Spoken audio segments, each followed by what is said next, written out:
Yeah, so let's get started. Welcome, everyone. Good morning to our State of PR Technology 2024 webinar. It's presented by Prowly and PRSA-LA. The PR industry is evolving rapidly into the direction of measurable results and data-driven strategies, according to Prowly's report. With 58% of professionals struggling financially, delivering ROI has become both essential and challenging. I'm Tony Ferguson. I'm a board member of PRSA-LA. And this morning we have an incredible lineup of PR superstars ready to share their knowledge. With us this morning is an amazing storytelling and media relations expert. She's the founder and CEO of Sand and Shores. We have Tanya McKenzie. We also have a brand communications consultant, a highly respected one, actually. She is the head of client content strategy at Stacker. We have Tamara Sykes. And we have a special guest with us this morning with over 14 years of experience in B2B communications, PR evangelist at Prowly, Alexandra Biska. Welcome, everybody, and thanks for your time this morning. I know we're all going to hear a lot of expertise and insight about PR technology and the trends today. So we're going to talk about a few different top line findings from the report. And we'll go through them. Our panelists will definitely share their insights, and we'll leave about 15 minutes at the end for a Q&A for the audience to submit questions. And we hope to get through most of the questions at that time. So why don't we dive into our first kind of top line findings, and that is the shift to ROI-driven model. And we have Alexandra, who will kind of go over that portion and give some insight into those findings.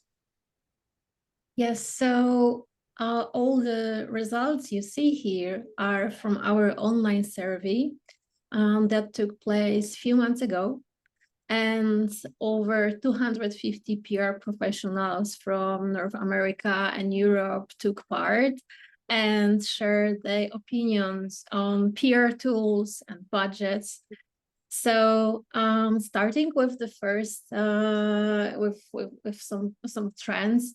As you see, nearly half of PR people are struggling to prove the value of their work.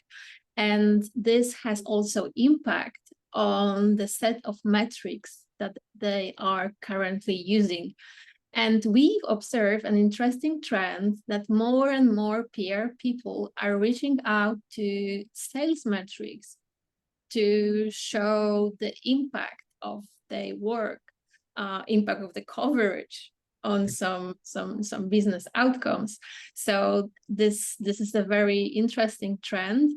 And we also see when we asked about the area that they would like to improve, you see that 4 times more people were saying, I want to improve my process of creating reports.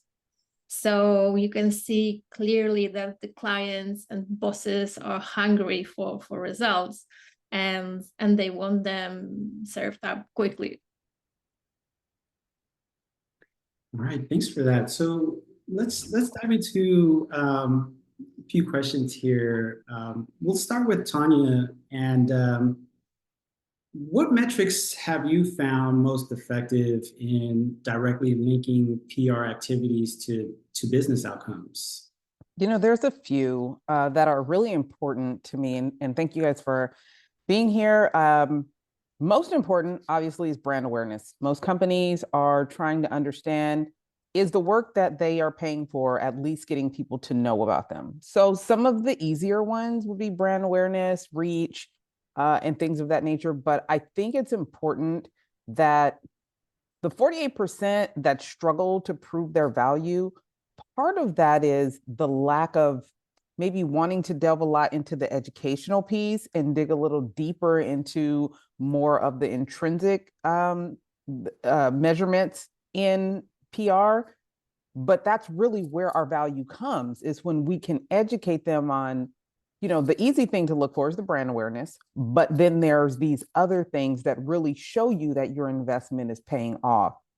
So that 48%, we can bring that number down a lot when we start getting more comfortable with the educational piece. Sometimes we do have to step back and also let our clients know, but let me show you this. Those are the things when you can reverse engineer those sales numbers and show how those sales are being made through the work that we are doing as PR professionals, or the work that we're doing together as a team with PR professionals leading those efforts. Those are things that I think bring that number down even more. All that to say, it's easy to point out some of the larger numbers, brand awareness, how many times is your name showing up in the media as opposed to when we started. But being able to show the intrinsic pieces of PR and educate them on some of the things that they might not have even looked for would actually bring that 48% down a lot, because we're teaching them not to look for the pie in the sky, but kind of those small wins that really prove their ROI, if that makes sense. Very much so. So we heard the term education. Tamara, can you kind of shed light on the importance of education, your experience of that client relationship, and the importance for you that they understand and they're educated on how to evaluate numbers and that you present in the reporting? Yeah, to Tanya's point, education is a core piece. Another way of thinking about it is providing context. You can see numbers on a screen, you can see numbers on your analytics, but if you don't understand how to actually analyze them or view them, like, the impact is just lower and it doesn't actually give you the full story. So what I've done in the past, and Tanya can attest to this with clients, is you have to always break down, like, what are the goals? What are the objectives of this PR campaign, of this PR effort? And then we can find metrics that match that. So you have the quantitative metrics, like what Tanya was sharing about brand authority. You can do brand searches using Google Trends, or you can speak to, like, your search visibility, like how are you showing up in search engines, social media, etc. But you also have to have what I call the alignment metrics, or back to what Tanya said, the intrinsic metrics, which speak to more like, are you getting more aligned clients? Are you getting more people who actually understand what you're doing? Is your team moving in a very specific direction? Like, those are things that don't show as a number, but they do speak to, again, the impact of PR. And so that's what I found has been really helpful, and also can be helpful to know, like, maybe you don't need to invest in PR at this time because you're looking for, add to sales metrics too. Got you. And this is open for you and Tanya, and even Alexandra, is in terms of best practices on building understanding for PR measurement within an organization. What advice would you give about cooperation with sales, different departments, marketing, while setting up business related PR analytics, and educating even the top of the food chain, the C-suite executives, increasing their spend or making decisions? Can you share some advice you would give us? Oh, I had a very interesting discussion recently with a person who is doing PR for a B2B platform. And they started to mention all the slides, all the presentations they were giving to their stakeholders, top of the funnel activities. And they just keep on repeating and showing that our PR activities are just the starting point of any customer journey that will end up in the sales pipeline. And she was like literally using a slide with a funnel showing PR is here and all the steps we know, we learned it a long time ago, but this is just a basics to start. Like, we are here and that's how we impact. And that's other. And she also started to build this very advanced PR measurement. She started to track the quality of the leads that are coming into those pipeline, like time to convert, like the traffic, the direct traffic to website, like the amount of brand keyword searches. And this is something that will definitely help them to show the impact that they are creating long term.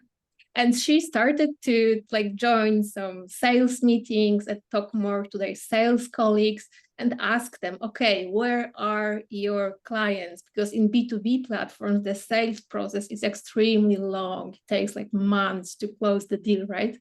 So she was working on the proper targeting, on very carefully chosen media outlets, industry outlets to pitch. So she was working very closely with the sales team and proving that, yes, we are part of this business and what we do will impact the quality of our leads. Thank you. Does anyone else want to offer some advice? Yes, I'll jump in here. So we're talking about the top of the funnel and like beginning of the sales process, but I also want to speak to how important we are to retaining clients and customers as well. We are not just helping the leads get in, but we're also keeping clients, which is also a big impact on a business's profitability. And so I've also found really mentioning and showing up, like exactly to what Alexandra said, just mentioning and showing up and sharing, like, okay, we did this top of funnel work. We're continuing to promote and build the brand's reputation. We're continuing to, maintain credibility, which is huge, maintain trust. We're highlighting customer stories, there's so many things that we do.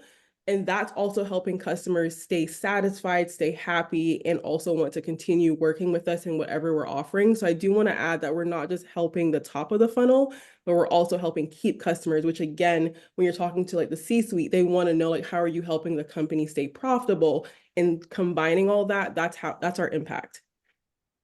Absolutely. I think the legacy piece of it is really strong when you look at that. The consumer is getting wiser, right? So we're in a moment now where consumers are getting wiser and being able to look, yes, top of funnel, but also how that trickles down to C-suite consumers and showing that ROI absolutely builds longevity in the process. So what we're putting out, it's not only at the top of the funnel, it's all the way down, and people are starting to look at longevity. How long has this company been around?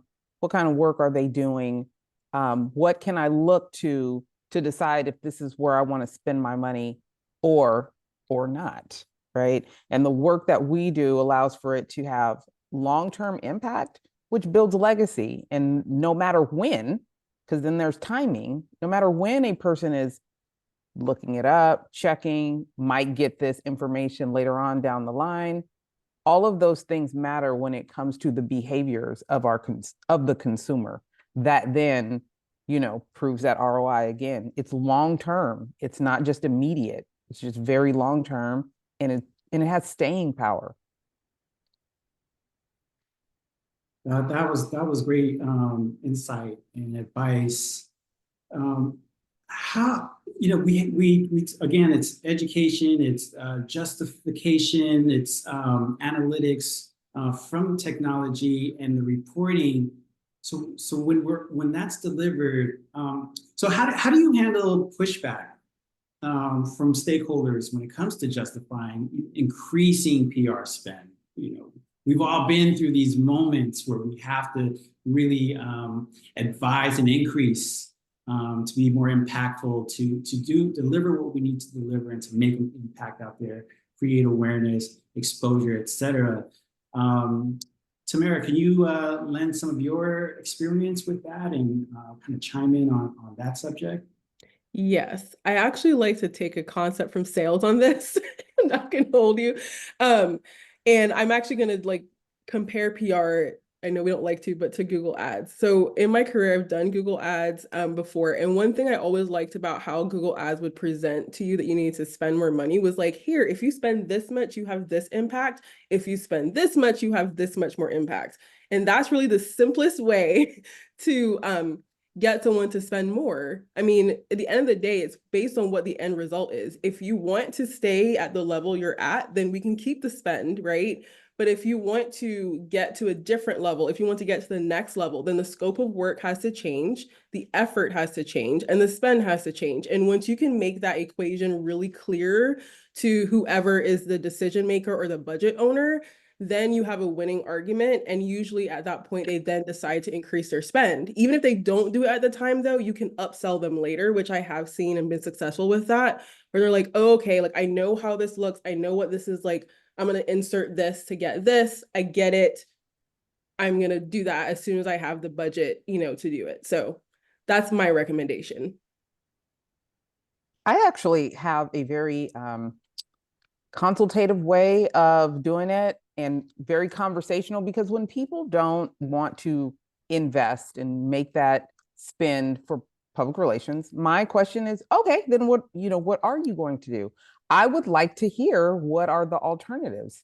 That opens it up for a conversation. You do what you need to do for your company, but by the time they're done talking about all of the alternative ways that they'll be able to accomplish this goal, half of the elements in which they're describing are public relations.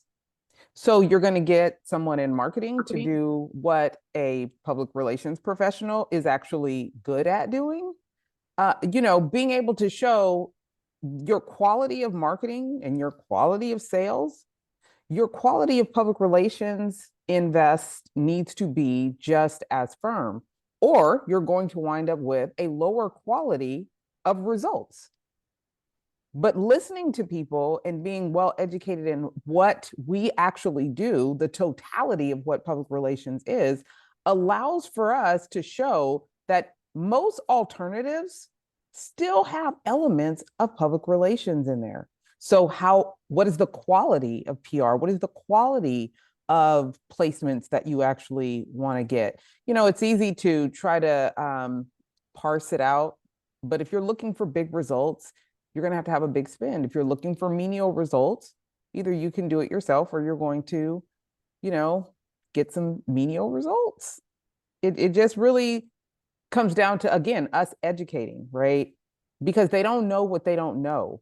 So when they're like, no, I'll just do this. Well, what is this? What does that include? Okay, well, let me explain to you again what public relations actually includes, how we do this, how we accomplish this, how the authenticity of what we do is different than ad buys or marketing or investment in a sales funnel. It always goes back to education.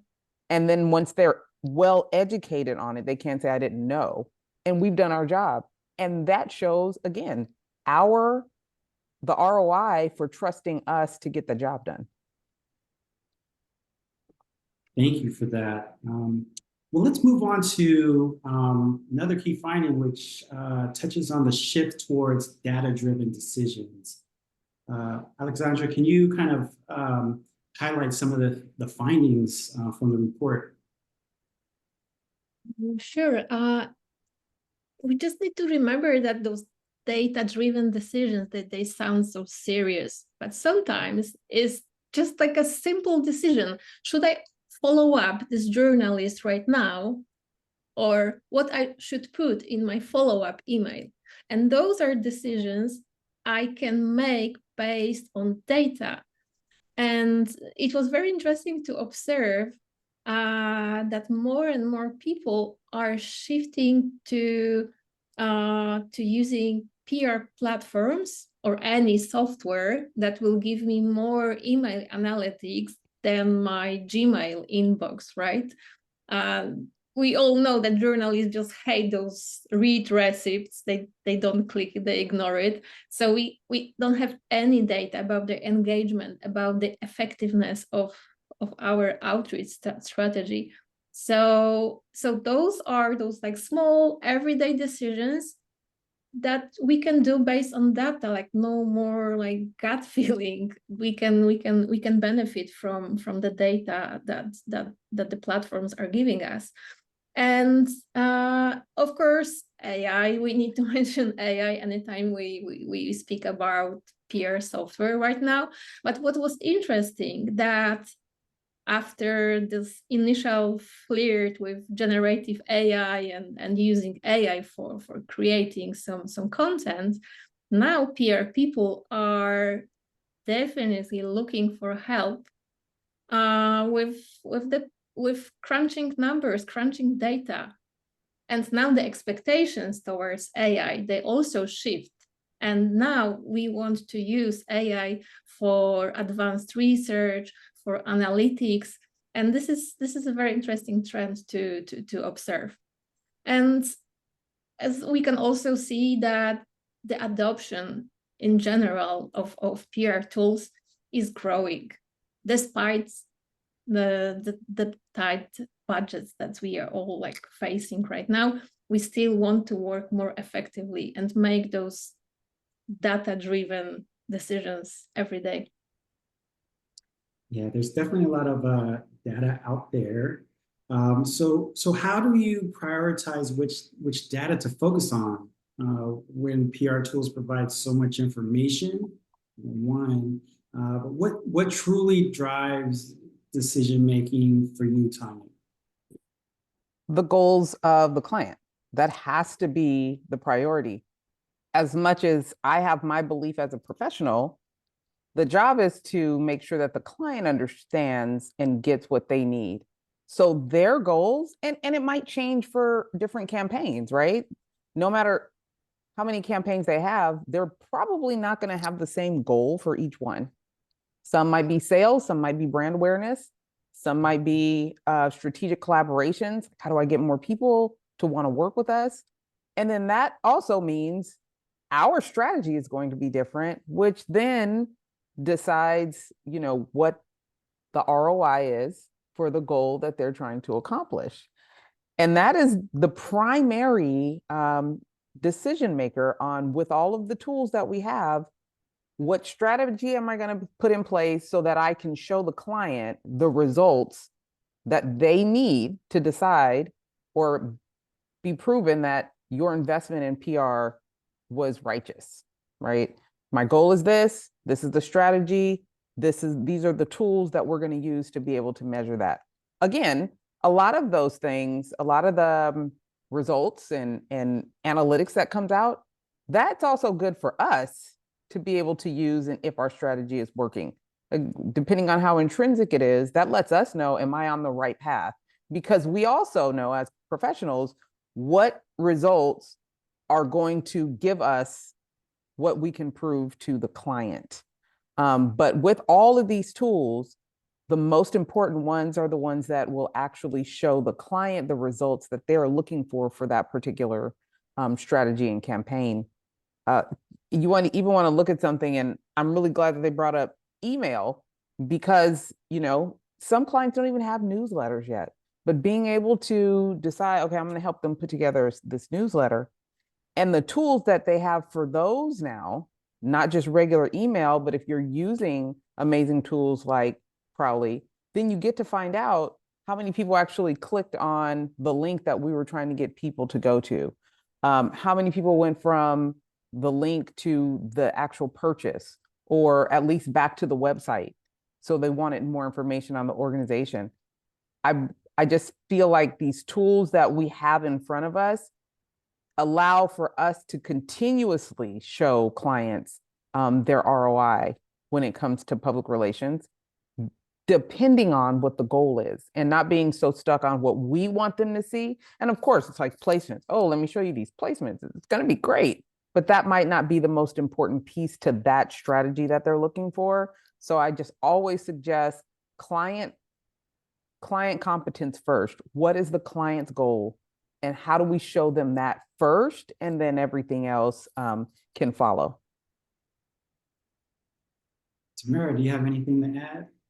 No, I'm gonna just double tap on what Tanya said. I mean, there's so many metrics to choose from. Tanya knows I love data. Like I could spend all day in data spreadsheets, etc. But it doesn't work if you're not telling a story with the right data pieces. And the right data pieces are selected based on what the end goal is. I call it the jobs to be done framework. Again, Tanya knows I'm a huge fan. You got to work backwards. Don't pigeonhole yourself into what you think they want to see. Like start with their end goal and then work backwards. And usually you find more innovative solutions and innovative ways to tell them that stuff is working that way. Okay, thanks. So I have a question about advanced analytics and how not using advanced analytics may lead to missed opportunities. How does that happen? Can anyone want to kind of walk us through that? Yeah, I can start. Like Tanya finished there. But so when you don't use advanced analytics, a lot of times you get stuck in what we call the feel-good metrics. It's kind of like if you're looking at social media, you get stuck on like the vanity stuff. Like I got more followers. That's cool. But are they buying anything? We're back to the end goal, right? Like, are they buying? Are they engaging? Are they do people actually recognize your brand more than they did, 3 months ago? Like, did it actually achieve the end goal? Then that's not going to help. Again, they're nice, they're great. And even to Tanya's point from earlier, there are a lot of metrics, even if they're considered vanity metrics, that tell us as professionals, like we're on the right path, or, oh my gosh, something is really not working here. We need to pivot really quickly. But tapping into how they're showing up in search results, I know SEO can be scary at times, but that helps. Like that actually helps. That helps speak to, again, who's clicking on the website link, like tapping into UTMs if they're in a newsletter, if they're in an article. Like there are things like that that are really, really helpful, and don't shy away from it because it's challenging. Just find different ways, and back to what we said, technology that can help you track that, in a better fashion or just in a more complementary fashion. Tanya? Yeah, I see Allison Westcott, she asked a great question, and it leans into government organizations, maybe nonprofits also, when it comes to these metrics and how that actually plays a part. I would look at things like sentiment, right? Prowly has a great tool and shows sentiment of the placements. Were they positive? Were they negative? Also, value of the placement. So again, if you're talking about maybe nonprofits who don't have a product, or government organizations who are really about the sentiment of the community, is the community trusting them more? Are they feeling like they're getting their ROI? Really looking at the value of the placements and sentiment is a really big deal, because we all know with government organizations, people don't trust them. I've done work with police departments and fire departments and things of that nature. Fire departments are always the hero. Most of their stuff is always going to be positive. Police departments are usually negative. When you're able to do PR and get them great placements and have great stories out, that's something you can use these tools to look at and say, hey, wow, people are starting to look at us more favorably based on these placements, or we're starting to get a higher value of placements based on the work that the executives are doing, or the chief, and the community is feeling bought in. They're starting to get to know them much better. Those are all tools that are in Prowly and other other tools that give you those types of measurements that let you know we're getting our ROI, because what we were trying to do is get the community to trust us more, get the community to know us better. So yeah, I guess if you stop getting negative letters to the editor, in a local paper, you can say, well, I don't need all those tools because they're starting to like us more. But this is definitely a way that you get to measure that and show the value that a public relations professional brings even to nonprofits and government organizations. Thank you. Wow. Yeah, no, that really shed light on the complexity even of what we do. Yeah, probably that what probably delivers it in terms of a tool, yeah, that can just even take your own business to a whole nother level. Very powerful, very powerful. I want to move to another key finding, and that's the shift towards tracking and measuring PR results, or PR efforts. I'm sorry, PR efforts. So, Alexandra, can you kind of shed some light on that? Yeah, sure. There is so like optimistic trend. There's such optimistic trend that we can see that last year, around third of the respondents said that we are not actually measuring our PR efforts. And this year, this group is smaller, and it's definitely a positive trend because tracking and measuring, it's such a broad set of data, of metrics. As you mentioned before, that it can elevate our business. Like there's a huge potential also not in tracking also our competitors. There's a huge like business intelligence data hidden there, and it can help us to engage with sales teams, engage with C-suites better, educate them, but also discover new niche outlets, media outlets, and audiences that we might have like under our radar. So definitely going more deeper than just share of voice and like one graph showing some percentage of mentions. No, we should definitely dive deeper in this tracking and measuring. And yeah, just we can see that almost 40% this year said that this will be our priority to set up the proper the proper PR measurement. Yeah. All right. So, Tamara, what metrics do you think deserve more attention in measuring PR success, and which ones are overemphasized right now for it, where you stand? Tough question. I'm like, okay. It really again depends on the campaign, but the ones that are overemphasized, the ones that I would say I disliked during my career, honestly, are the ones where it's like you need to do like how many times are you pitching? Like that right there is a recipe for disaster. Why? Because it's not always the right time to pitch. Sometimes you need to be in heads down mode, you need to be doing other different types. Again, PR is a very large umbrella for many things. And so I do know, especially in the agency world, where like that's a thing. Like how many times are you pitching and how many like media placements did you get? No, let's just end that.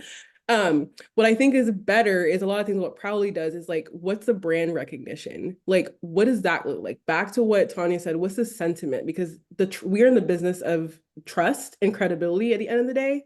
And so that actually matters more when someone's deciding if they're going to buy with you or not versus how many pitches we sent out. Another one that's been pretty controversial that I've seen is AVE, like trying to find a way to like, really stress, like if you do PR this way, then you like save this much marketing spend. And the reason that's not really the most ideal is because the AVE is just based on a lot of numbers and not everyone agrees with. But also it's like, PR is a very strategic part of what you're doing as a business. We believe in holistic strategy. At the core, PR and comms professionals, we believe in, like, again, there's no silver bullets here because if they were, we would all be doing it. It's just a matter of how does this piece of the entire pie contribute to your end goal? And so I would also say AVE is one to shy away from. I know there was a question asking how you can show ROI away from these types of vanity metrics, my biggest thing that I always recommend is tapping into, can you get access to Google Analytics? Do you have a software that's tracking their brand reputation or doing listening? I know Prowly has like listening aspects to it.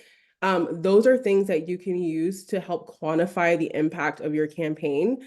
And if you don't want to do the SEO parts yourself, like reach across the aisle, cross collaborate with someone else who's a specialist in SEO. You don't have to know everything. Just, extend your hand over and say, hey, we're working on the same thing.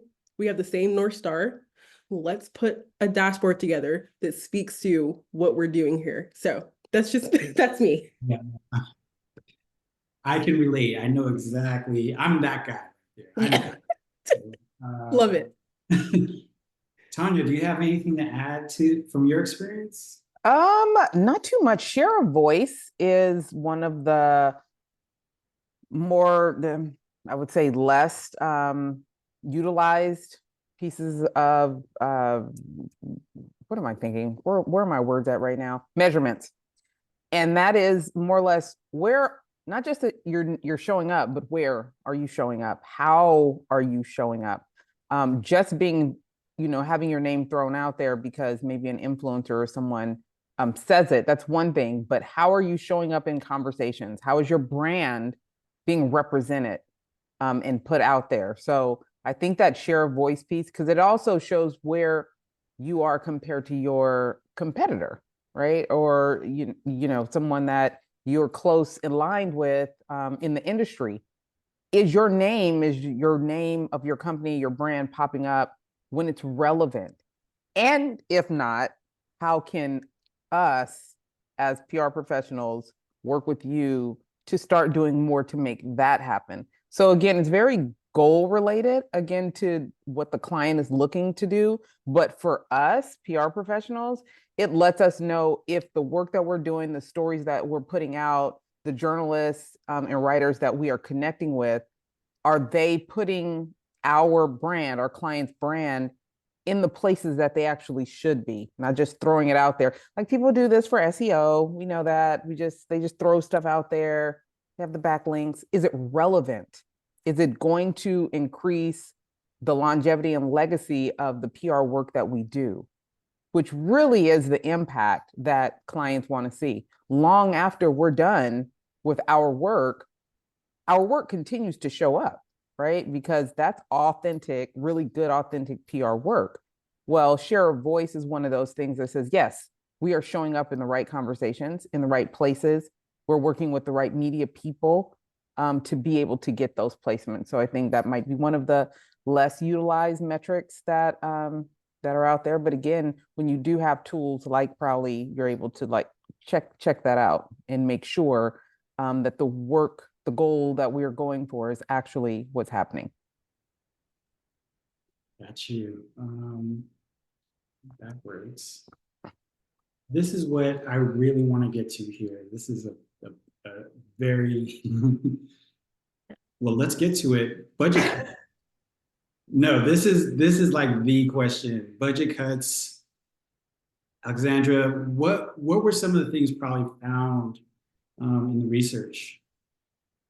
So over 40%, on average, 43% of our respondents admitted that they had to cancel some paid tool this year.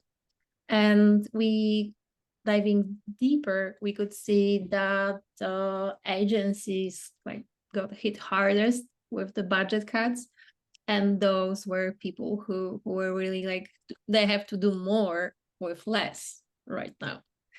So yeah, this is a very important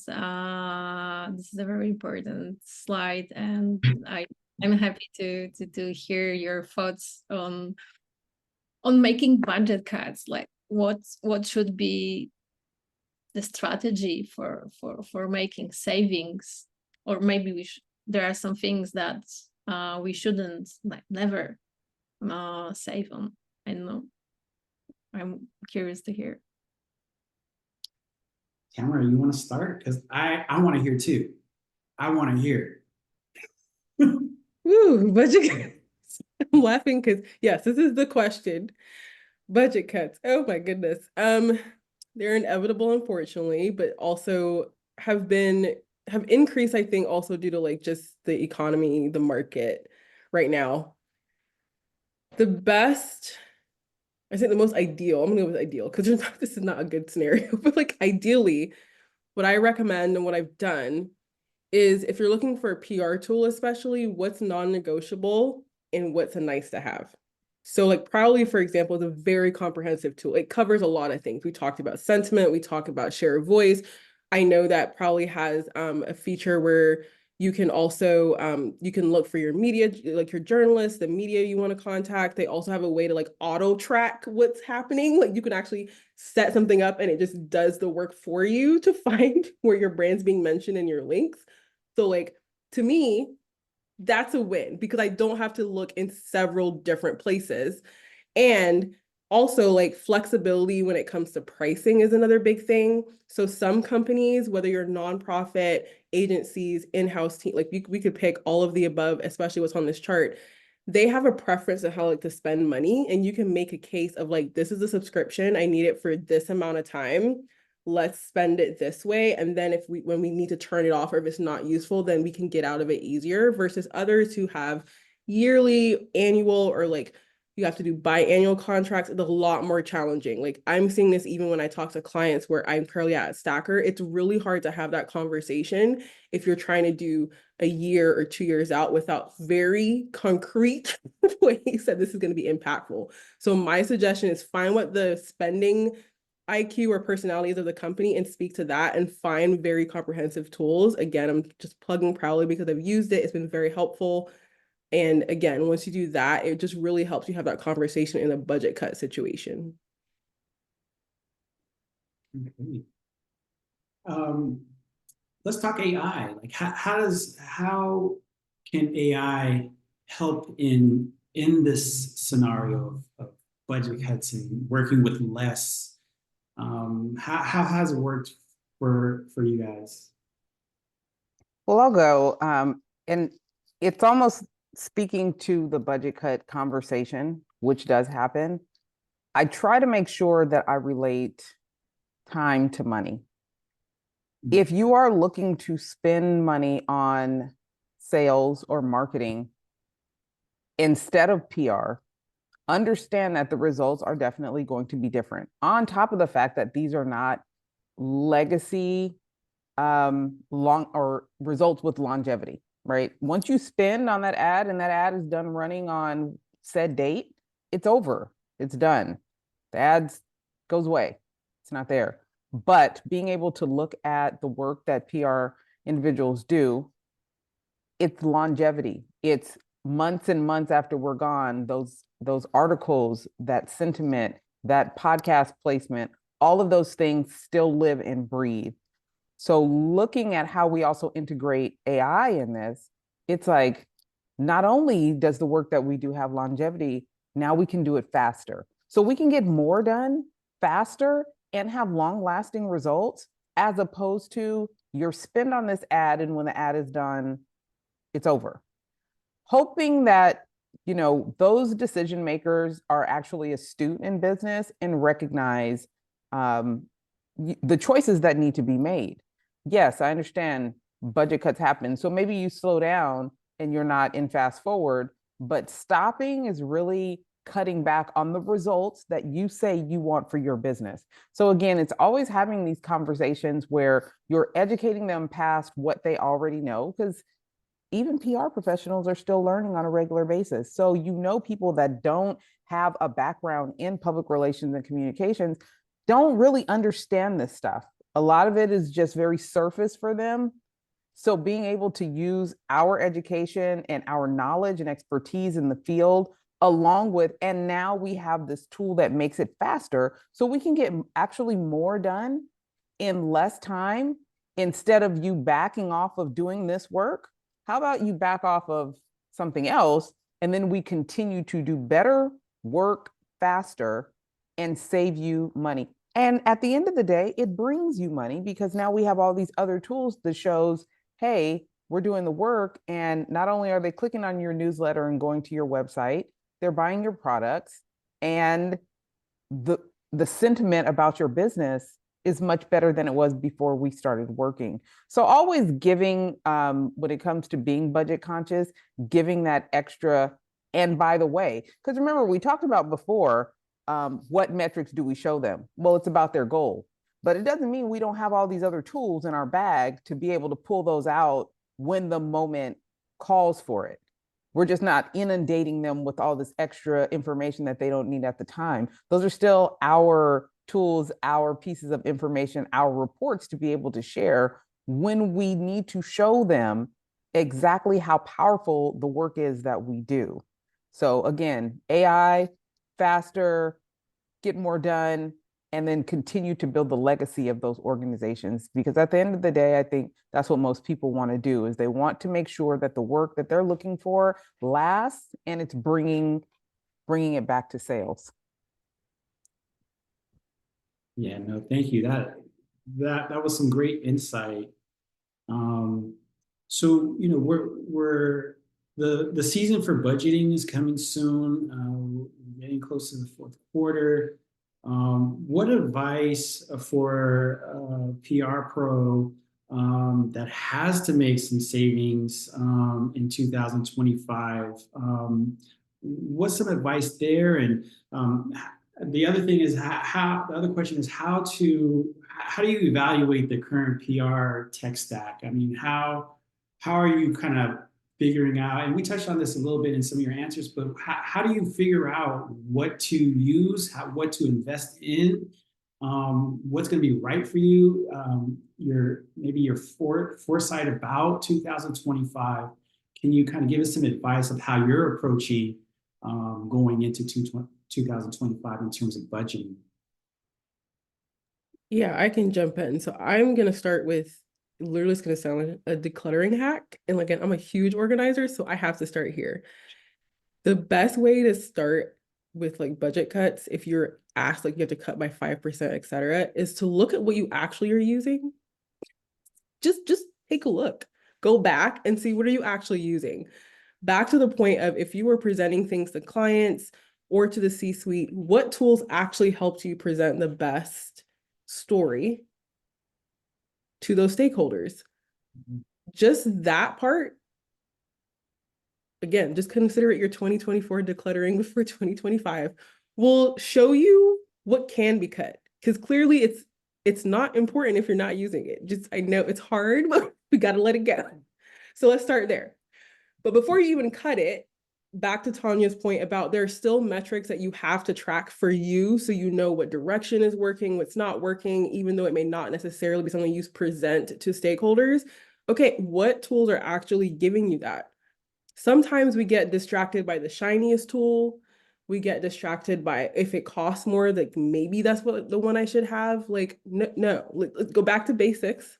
What's actually working? What are you actually using?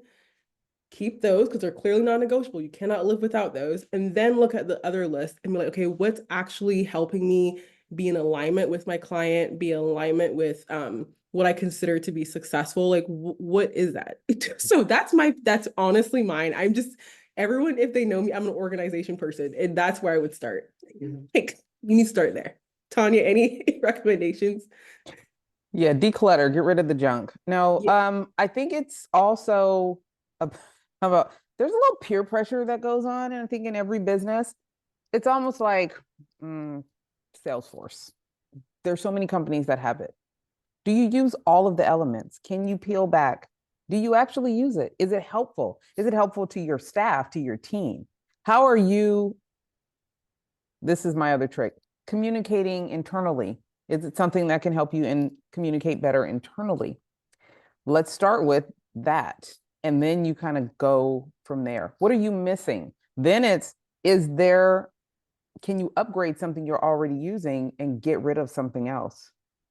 It really matters. The goals, she's big on decluttering and being very organized. I'm a reverse engineer person. What is my goal for 2025? How do I get there? What am I using currently that's going to get me there? Well, I have this, but I don't know if it's going to help me accomplish that. Okay, then maybe that's something we can get rid of and upgrade a tool that you already have, but you're not using all of the features. Oh, you've turned off those features. Great.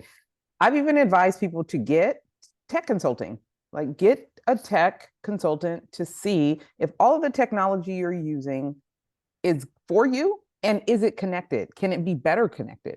When your inbox is connected to your Prowly system, you can see everything. You want to be able to have transparency in your organization, and you want it to be easy to use, and you want it to be easy to share. So how are we doing that with what we have? Now, if we need to bring in something different, okay, but most of the time, I doubt it. You just need to take inventory. You need to really recognize and commit to your goals, and then see if what you have lends to those goals. If not, how can we re-engineer this? I would Thank you just for add to the criteria that Tony and Tamara mentioned, the benefits, also the emotional benefits, because in the end, it's about my confidence during the meeting in the boardroom. Like I feel confident and I can deal with those unpredictable unpredictable results in PR, because the beauty of the data is in planning. So if my tools give me confidence to decide we will stop doing this and these activities because they are not working based on this data, it means that I have the right insights and I'm using the right tools, that at least I know what is not working. I can make those informed, confident decisions. I can have more peace of mind, a little bit less of predictability. Just, it's all about also the mental health and our well-being. It's the technology should serve that. that's a great perspective. And the other takeaway that I received really was, if you don't know, go out and ask someone that knows. And that was mentioned earlier. I think we were talking in the first topic, but go out and ask someone. We're surrounded by people that know how to evaluate, our experts in certain tools or what's needed. So that was great. Both of you, all of you have actually mentioned, you can't do it on your own.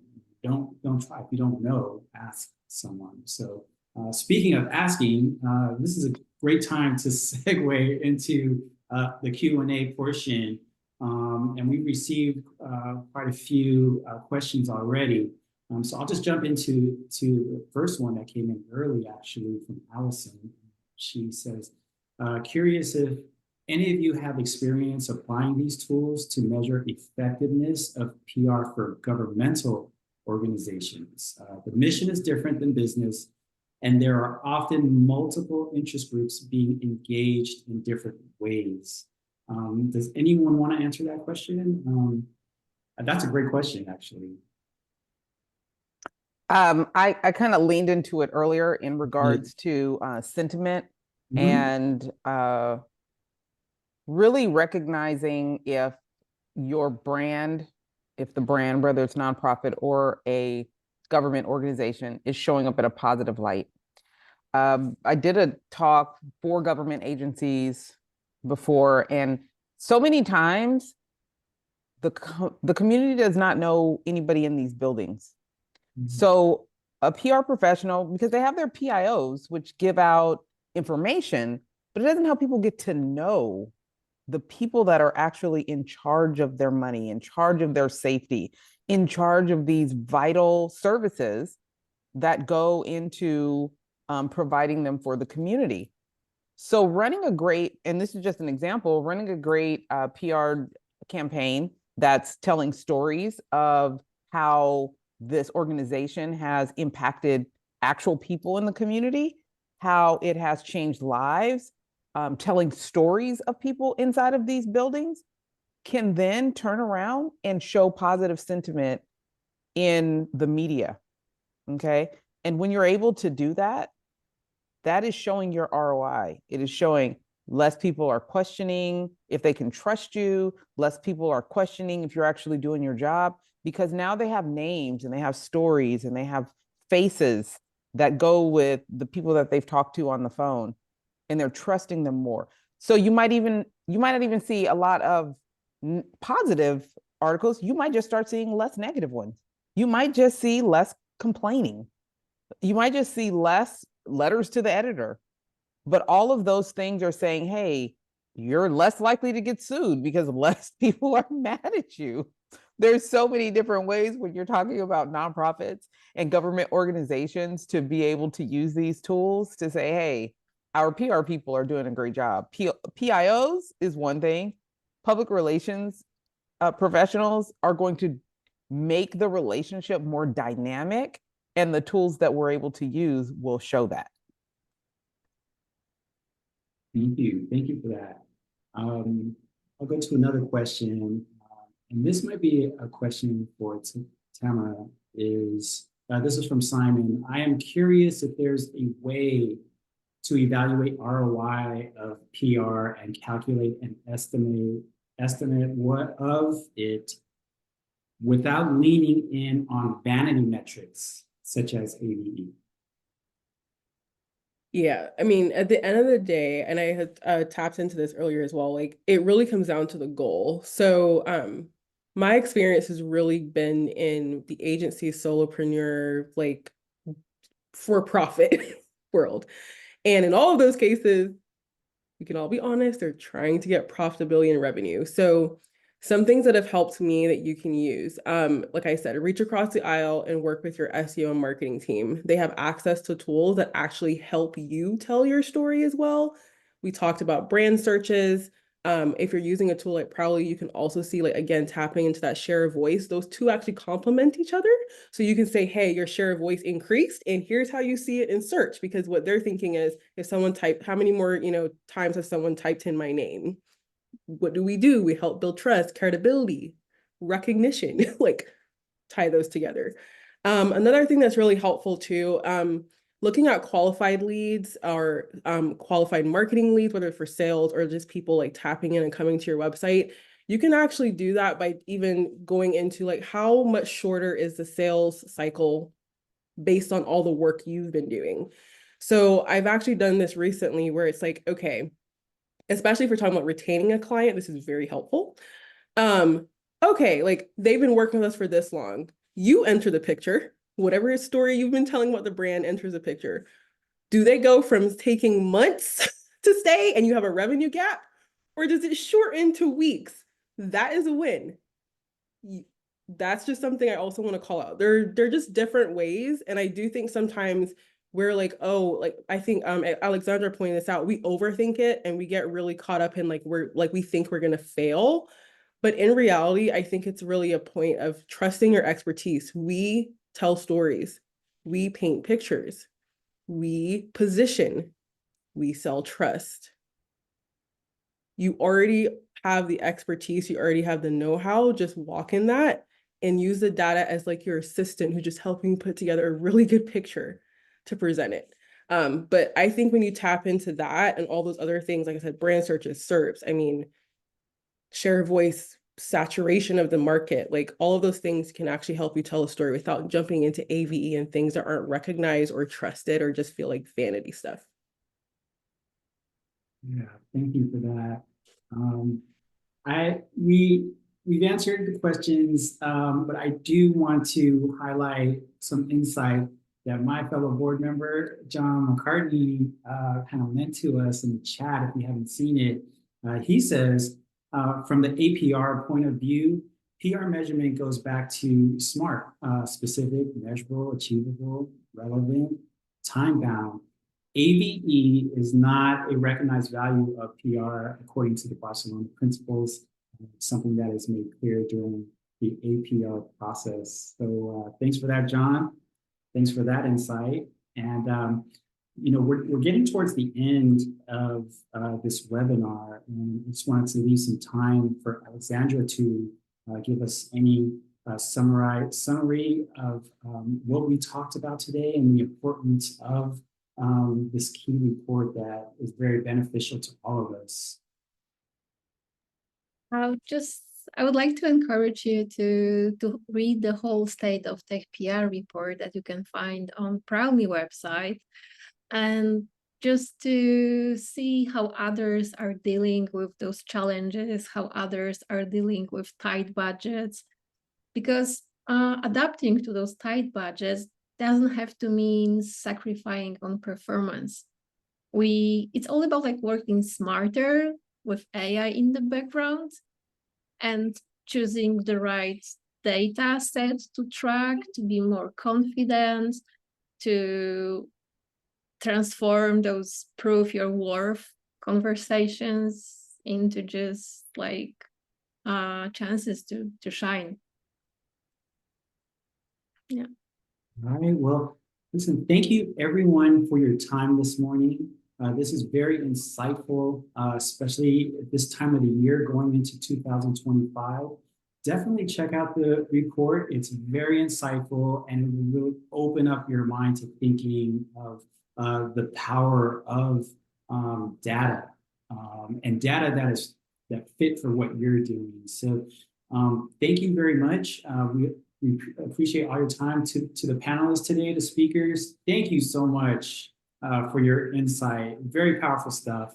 And Alexandra, thank you so much for joining us as well. And we'll see you on the next webinar. And we hope you have a great day. Thank you. Bye-bye. All right, thank you.